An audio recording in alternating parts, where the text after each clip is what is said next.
So currently the portfolio is hovering just above $63,000. It's holding fairly strong in my personal opinion.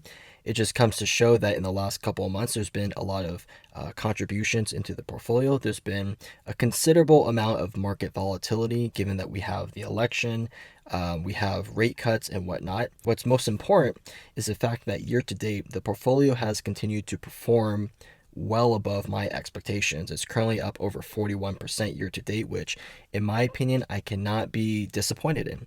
So typically when you look at the growth of the S&P, you compare it to this, I think you would be pretty satisfied knowing that you basically outperformed the S&P 500 year to date. And of course, we still have another basically 2 months left in the year. So I'm pretty excited to see how the year is going to finish, especially with a lot of my individual stock holdings. It's pretty much been the same, but I really want to dive into NVIDIA because they have been making leaps and leaps and leaps throughout this whole entire year, 2024, and they are not stopping whatsoever. What I do like is the fact that when I look at this whole entire list, it's all green for the most part. Some are basically break even when you look at it in a total return aspect. But what's most important is the fact that I'm contributing often. I'm basically looking at what types of stocks I feel like are going to have the most value down the road. And from that, I'm going to want to invest into those stocks, especially since the tech sector has been so hot lately with all the innovation, the AI, the ingenuity that's coming out. Now, a lot of you may disagree, but when you look at the portfolio diversity, you'll notice I don't hold a lot of ETFs. I don't hold a lot of defensive holdings and whatnot in my fund. You'll see that over 41% of my portfolio is NVIDIA. You're probably wondering why. Well, I believe that NVIDIA is simply the new era of innovation and ingenuity. They're coming out with things that companies simply do not have the technology to compete with. So basically, they're relying on NVIDIA. They're using them as leverage to help them push through this next AI revolution. And I personally think that AI is simply here to stay. It has a lot of benefits, but I feel like we're just at the very forefront. So for the time being, knowing that I'm this far in the money, basically looking at over 100% return, I'm going to keep buying more NVIDIA. And keep in mind, my average cost of $65 a share. Now, this is obviously post-split numbers before they had their 10-to-1 stock split many months ago. In one of my other accounts, I do have an average cost of $28. And do keep in mind that this happens to be kind of a volatile individual stock. There are swings. I held this stock pre-split when it went from $340 down to $110 a share, just about a 70% drop. But I had enough conviction to think to myself that the technology that they're providing to the tech industry as a whole, and basically what they're doing as a company to change and revolutionize the future, I know as a fact they're going to come back. And given enough time, they did. And ironically enough, it came back extremely quick and faster than I thought. And a lot of people were fairly surprised. Year to date, of course, NVIDIA has outperformed majority of stocks. It's been a big push in the S&P's growth for the year. And when you look at a stock that's up over 182% year to date, that is not natural according to traditional norms of how a stock should grow, right? I listen to economists, analysts, and they look at stock and they go, if the stock is growing, even at like an 8%, a 10% growth a year, that is pretty tremendous. But I think they're sitting on the idea that, these stocks might be a little bit more traditional, and you might be looking at these stocks in terms of what sector are these stocks sitting in? Are they defensive stocks? Are they consumer? Are they real estate? Are they financial? So there's a lot of different questions there. But you look at NVIDIA, it's caught a lot of attention. It's caught a lot of hype, but it has the numbers to back it up and has the support, not just from retail investors, from institutional investors as well, which is big, big, big money. So this is all very exciting in terms of the future that they have. And you look at this chart, it's kind of hard to imagine that a stock like this has grown over 182% year to date and has outperformed many, many, many years of the S&P 500 simply put together. And this outperformed it in just 1 year. 5 year to date chart. And keep in mind, when I held this stock, it fell all the way down to about $110 a share. But like I said, I had enough conviction to hold. And of course, we're all the way up here now, which is fantastic. But of course, a lot of people think that this stock is going to crash. I don't personally think so.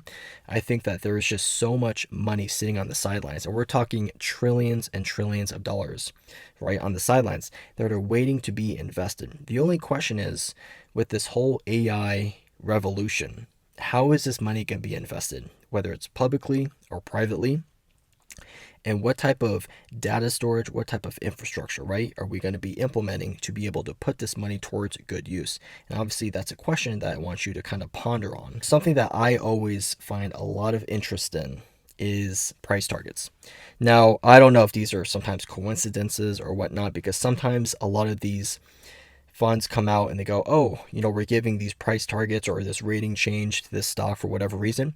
And sometimes these institutions come out within days of each other or literally within weeks of each other. What I did notice, relatively a big sign for me, is seeing that both the securities, right, gave a buy rating to NVIDIA and they raised their price target from 165 to 190. If you looked at that from a pre-split standpoint, that would be $1,900 a share, which is kind of tremendous to think about, right? NVIDIA is already sitting just around the $3.5 trillion market cap. Just think about what its market cap would be like if it were to hit 190 a share. And I don't think that's not doable. I think it's very doable. Now, a lot of people might be looking at the price target of 165 and thinking that's very far off. And if you look at it from the standpoint of, well, when it fell from $340 down to $110 a share and it lost a majority of its market cap, right?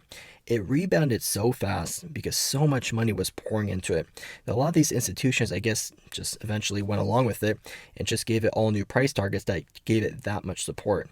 And of course, these price targets really do help these stocks, especially when they do their due diligence. They give their honest rating, which is what I like to see. I just like to see an honest rating given the right amount of research and the correct research and whatnot, and basically what their conviction looks like at the end of the day. Back in the early part of the year, NVIDIA came out with Blackwell. Now, NVIDIA is currently expected to generate billions of dollars in revenue from its Blackwell chips.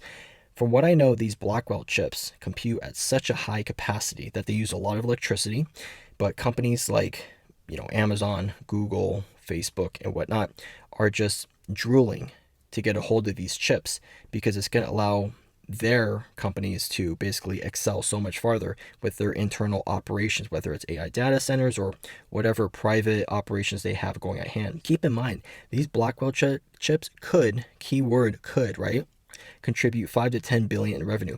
It is not really like a time frame of when it'll generate 5 to 10 billion in revenue, but a lot of these companies have basically bought out or pre-ordered all the Blackwell chips to where NVIDIA is rushing to trying to create more and more of these chips because that's how well NVIDIA is basically providing their ingenuity.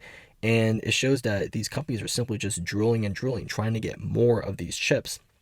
So it's, in my opinion, going to be a big push. Not necessarily a catalyst, but a big push in their next earnings, which happens to be on November 20th. Their catalyst basically was the Blackwell chip earlier this year. And now it's basically just standing on the sidelines now, waiting to see how the Blackwell has actually been performing in terms of, I would think, pre-ordering and how much money it's expected to bring into revenue. And also keep in mind that when companies come out with things like this, like a product as sort, it usually takes however many years to recoup due to research and development, production, operations, overhead, whatnot, right? And Jensen Huang, the CEO, already said when he released, basically the idea of the Blackwell chip back in May of this year, that we already expect to see revenue from the Blackwell chip. That is unheard of. So it shows that Jensen Huang, his whole company, is like 10 steps ahead of the curve. Now, of course, we know that earnings is on November 20th. My honest opinion, since we've looked at quite a few rows down in terms of earnings and how NVIDIA has just consistently continued to beat revenue and earnings expectations, it does bring a little bit of concern, right? How long can they keep this up, right? Well, it looks like we're at the start of a new era, right, with this AI revolution. So Looking at the expected revenue of 32.94 billion, in my personal opinion, I'm just going to throw a number out there revenue wise of 34.5 billion. That's my honest guess, but we have seen earnings per share consistently being beat. But as you can tell, as the quarters go on since October 2023 up until now, you could tell the earnings per share has started to decrease. Why is that? Is it because they've grown at such an alarming pace? They become so big now, so now it's kind of hard to put a dent in those earnings per share. Kind of something to sit on and ponder about. The cherry on top is that Nvidia is joining the Dow Jones Industrial. And I've been saying this for the longest time. I hope there is a day when Nvidia replaces Intel. I frankly just have never really been a fan of Intel. I think their systems are really outdated. Not like Flintstone era outdated, but just outdated in a sense where they're really behind the curve and they just have not been producing, right? They just have not given that kick in their industry to give, institutional investors and retail investors and everyone as a whole the idea that like we are the top dog. Intel just does not have that aura like they used to back in the 2000s. When I mentioned this back in August, I said I'm going to be bookmarking this for the day Nvidia replaces Intel on the Dow Jones. And this was August 31st. Now, it was released, a couple days ago that Nvidia was replacing Intel on the Dow Jones. And I was just honestly ecstatic because, I tweeted this back in August. I said, it's going to happen sooner or later. They're both chip stocks. They're both in the semiconductor space. There are qualifications that have to be met to be in the Dow Jones. And once you get in, it's a privilege.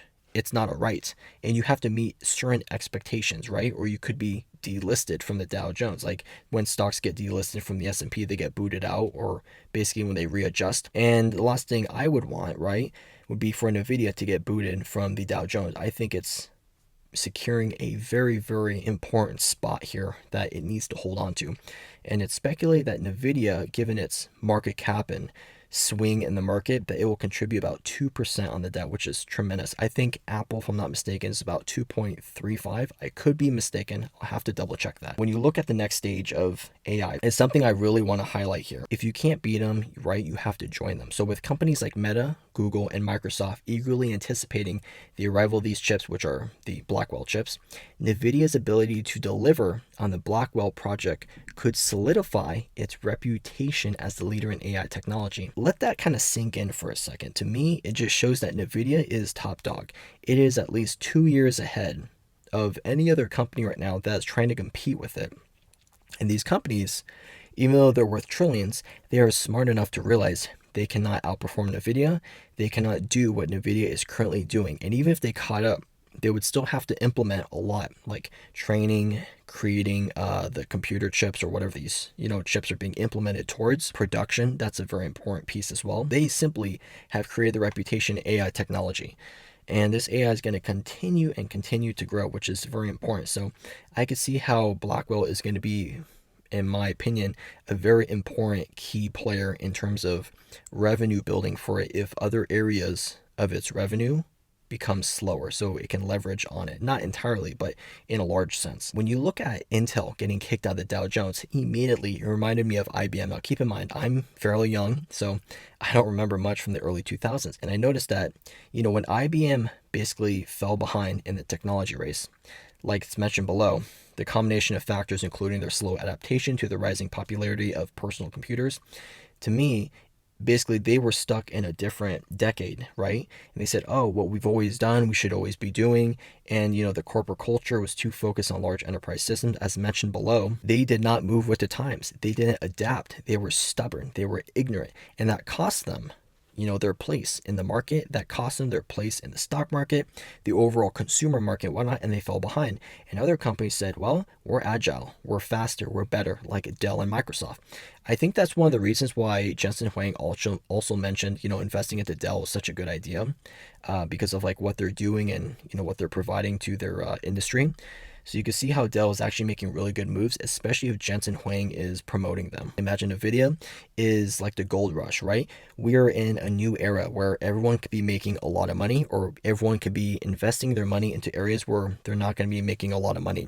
In my opinion, Nvidia is simply that store owner who's selling all the shovels, right? He's making all the money, and all the gold miners are basically like all the companies that are looking to basically buy these shovels, all the tools and supplies, because they don't have it. And they're going out there, right? They're going out there to try to find it and strike it rich. But yeah, other than that, let me know what your thoughts are. I think NVIDIA is definitely on another upward trend. It's going to need another catalyst around earnings time. Hopefully we get really good news. Hopefully it outperforms on earnings and has a revenue beat. And that, hope you guys enjoyed, and I'll talk to you guys next time. Take care.